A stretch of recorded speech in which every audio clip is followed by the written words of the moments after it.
ọwụrụ na dịka akwụkwọ nsọ kwuru ọwụrụ na Soludo pụọ gọvanọ ọzọ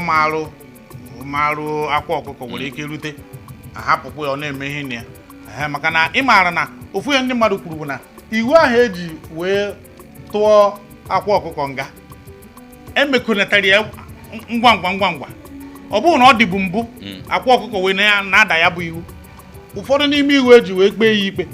bụ iwu emere ngwa ngwa ka ọ bụkwara na mana anyị sọpọtụkwara ihe o mere kama a ga-abụ na anọkọtara na-eme a na-akpụzi ụmụaka anyị na-aga ya na etu ọbụla esi gba mbọ ịda n'ihu ọgụ maka na laik ha etu osi dịka ga-asị na ndị Igbo anyị na ihe niile bụ ọgwụ asịzi ihe na olekwu mana ofu ya ọzọ m chọrọ ịjụ bụ a ka fọrọ mmadụ na-abụ ebe ahụ ebe ọ bụ na plea bargain kpọpụtara m ofu onye mmadụ na-abụ fọrọnụ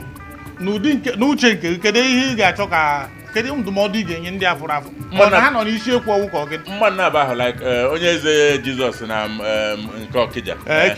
Ekehit